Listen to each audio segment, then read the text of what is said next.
Hello বন্ধুরা, সবাই কেমন আছো? আজ মোমো বানালাম, সেই রেসিপিটি তোমাদের সঙ্গে শেয়ার করছি। 2 কাপ ময়দার সঙ্গে 1 কাপ কর্নফ্লাওয়ার নিয়েছি। তার মধ্যে সামান্য নুন, একটু রিফাইন্ড অয়েল দিয়ে ময়দাটাকে প্রথমে ভালো করে মেখে নিলাম। মেখে সুন্দর একটা ডো তৈরি করে সাইডে রেখে দিলাম। এবার পুরটা বানাবো। তার জন্য ক্যাপসিকাম কুচি, গাজর কুচি, লঙ্কা কুচি, আদা, রসুন, আর এদিকে চিকেনের বানাবো বলে চিকেনটাকে একটু ম্যাশ করে নিয়েছি। এবার ভালো মতন করে ওটাকে তেল নুন দিয়ে একটু গোলমরিচের গুঁড়ো, সয়া সস সমস্ত কিছুতে ভালো করে পুরটাকে তৈরি করে নেব। মোটামুটি তৈরি করার পর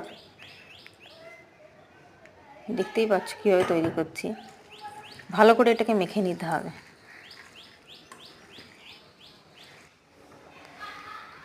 এবার পুর দিয়ে মোমো বানানোর পালা।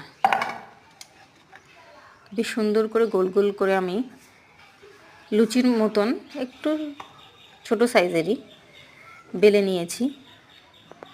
এবার পুরগুলোকে ভরে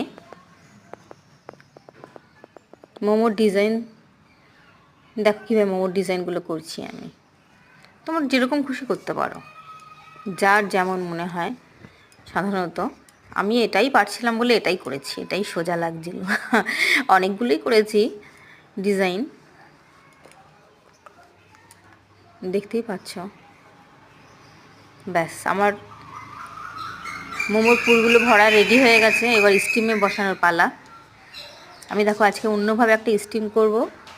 ননস্টিকের ফ্রাইং প্যানের মধ্যে জল দিয়ে, একটু সামান্য জল দিয়ে তাকে স্টিম করে নিয়েছি। প্রায় 10-15 মিনিট পর আমার মোমো রেডি হয়ে গেছে।